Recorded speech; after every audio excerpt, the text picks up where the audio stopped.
ഞാൻ പരപരാന്ന് വിളിക്കുന്നതിന് തന്നെ ബസ്സിൽ കയറി ഞങ്ങളൊരു യാത്ര പോകണ്ടോ.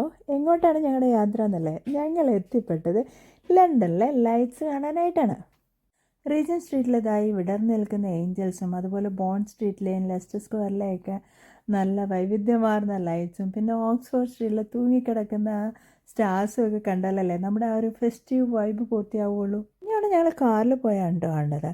പക്ഷേ ഇത്തവണ റീജൻറ്റ് സ്ട്രീറ്റൊക്കെ ക്ലോസ് ഡൗൺ ചെയ്തിരിക്കുകയാണ്. അപ്പോൾ നമ്മൾ കുറേ ദൂരമൊക്കെ നടന്ന് തന്നെ കാണണം. പിന്നെ നടന്ന് കാണുന്ന ഒരു രസമാണ്. നല്ല ക്ലൈമറ്റൊക്കെ ആണെന്നുണ്ടെങ്കിലും ചെറിയൊരു തണുപ്പൊക്കെ എന്താണെങ്കിലും ഉണ്ടാവും. പക്ഷേ ഈ ഒരു തിരക്കിനിടയിലൂടെ നടന്ന് എൻജോയ് ചെയ്ത് കാണാനും ഒരു രസമാണ്. ഇനി മിസ് ചെയ്യാൻ പറ്റാത്ത വേറൊരു കാഴ്ചയുണ്ട്, എവർ ആഫ്റ്റർ ഗാർഡൻ. ഇതാ ഇങ്ങനെ വെള്ള പൂക്കൾ വിടർന്നിങ്ങനെ നിൽക്കുന്ന കാണാൻ തന്നെ നല്ല രസമാണല്ലേ. വേറൊരു കാഴ്ചയാണ് കോവൻ ഗാർഡൻ. കുറച്ച് ദൂരം നടന്നൊക്കെയാണ് ഞങ്ങൾ കോവൻ ഗാർഡനിൽ പോയത്. പക്ഷേ സത്യം പറയാമല്ലോ ഗൈസ്, അവിടെ ഭയങ്കര തിരക്കായിരുന്നുകൊണ്ട് ആപ്പിൾ മാർക്കറ്റിൻ്റെ അകത്ത് ഞങ്ങൾക്ക് കയറാൻ പറ്റിയില്ല. പുറത്ത് നിന്ന് കുറച്ച് വീഡിയോ ഒക്കെ എടുത്ത് സാറ്റിസ്ഫൈഡ് ആയി. പിന്നെ ഈ കാണുന്നതാണ് സെൽഫ്രിഡ്ജസ് മാൾ.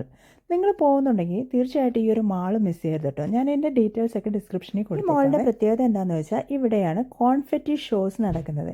ഈ കോൺഫെറ്റി ഷോസ് എന്ന് പറയുമ്പോൾ ചില സമയങ്ങളിലും 2-3 വീക്കെൻഡ്സിൽ പല സമയങ്ങളിലായിട്ട് ഇതാ സാന്റാക്ലോസും അതുപോലെ ക്രിസ്മസിൻ്റെ ഡ്രസ്സൊക്കെ ഇട്ടിട്ടുള്ള ആളുകൾ ഇവിടെ ഇറങ്ങി വന്ന് അവരൊരു ചെറിയൊരു ഷോ പോലെയൊക്കെ കാണിച്ചിട്ട് പോകും. നല്ല തിരക്കായിരിക്കും. അപ്പോൾ നിങ്ങൾ പോകുന്നുണ്ടെങ്കിൽ അതിൻ്റെ ടൈമിംഗ് നോക്കിയിട്ട് കുറച്ച് നേരത്തെ തന്നെ അവിടെ പോയി സീറ്റൊക്കെ പിടിച്ച് ഇരിക്കാനായിട്ട് ശ്രമിക്കുക. അപ്പോൾ അതിൻ്റെ ഡീറ്റെയിൽസ് ഞാനിവിടെ ഡിസ്ക്രിപ്ഷനിൽ കൊടുത്തേക്കാം.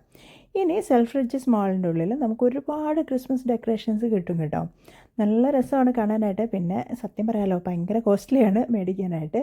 പക്ഷേ ഭയങ്കര വെറൈറ്റി ആയിട്ടുള്ള ഒരുപാട് ക്രിസ്മസ് ഡെക്കറേഷൻസും ഇനിയൊന്നും മേടിച്ചില്ലെങ്കിലും ഇതൊക്കെ ചുമ്മാ കണ്ണ് നിറയാൻ തന്നെ നല്ല രസമായിട്ടുള്ള ഒരു സ്ഥലമാണ്. ഒത്തിരി ഡെക്കറേഷൻസ് ഉണ്ട് കേട്ടോ. അപ്പോൾ നമുക്ക് കുറേ നേരം അവിടെ ടൈം സ്പെൻഡ് ചെയ്യാനായിട്ടുള്ള കാര്യങ്ങൾ അവിടെയുണ്ട്. പിന്നെ ഒരുപാട് ഷോപ്സ് ഉണ്ട്. അതിൽ മിക്കവാറും ഷോപ്സിലെല്ലാം തന്നെ ഓഫേഴ്സൊക്കെ കൊടുത്തിട്ടുണ്ട്. പക്ഷേ എന്നാലും അത്യാവശ്യം കോസ്റ്റ്ലി ആയിട്ടുള്ളൊരു മോളാണ് കേട്ടോ. അപ്പോൾ അത് പ്രതീക്ഷിച്ച് പോവാം. ഇതാ ഈ കാണുന്നത് എന്താണെന്നറിയോ? ഫ്രൂട്ട്സ് അല്ല കേട്ടോ, ഇത് ക്രിസ്മസിന് വേണ്ടി അവർ ഡെക്കറേറ്റ് ചെയ്ത് വെച്ചിരിക്കുന്ന ക്യാൻഡിൽസാണ്.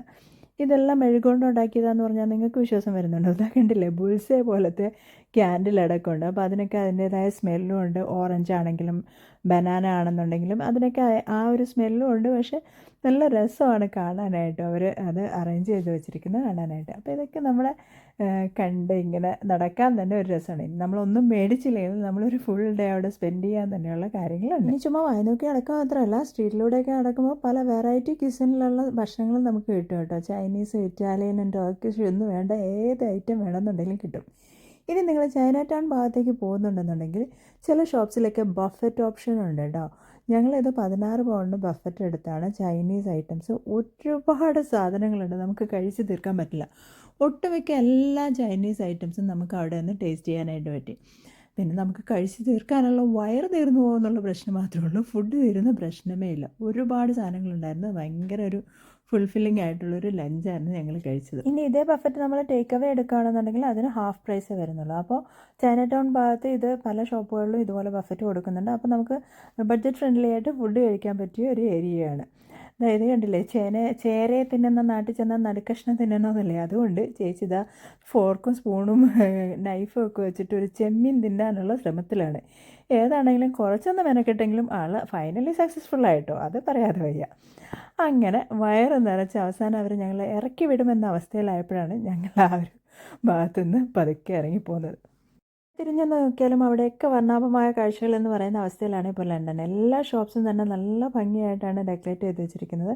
നമ്മൾ ബസ്സിൽ പോകുമ്പോഴാണെങ്കിലും അല്ലെന്നുണ്ടെങ്കിൽ അതിൽ നടന്ന് കാണാനും നല്ല രസമാണ്. കണ്ടില്ലേ, ലിൻഡൻ ഷോപ്പ് ചോക്ലേറ്റിൻ്റെ ഷോപ്പാണ്. അതിൻ്റെ ആ ബണ്ണീസിനെയൊക്കെ കാണാൻ എന്ത് ക്യൂട്ടാണെന്ന് നോക്കി ചുമ്മാ ഇങ്ങനെ നോക്കിയിരിക്കാൻ തോന്നുന്നത്. ഞങ്ങൾ ബസ്സിൽ യാത്ര ചെയ്തതാണ് കേട്ടോ. അപ്പോൾ എല്ലാ മോൾസിലും ഇതുപോലെ ഒരുപാട് ഡെക്കറേഷൻസ് ഉണ്ട്. വളരെ ക്യൂട്ടായിട്ടുള്ള കുറേ എക്സിബിറ്റ്സ് ഉണ്ട്. അപ്പോൾ ഇതൊക്കെ മിസ് ചെയ്യാതെ കാണണമെന്നുണ്ടെങ്കിൽ ഈ ഒരു സീസണിൽ തന്നെ നിങ്ങൾ ലണ്ടൻ പിടിക്കണം. അപ്പോൾ പിന്നെ അടുത്ത വീക്കെൻഡ് തന്നെ പോവുമല്ലേ.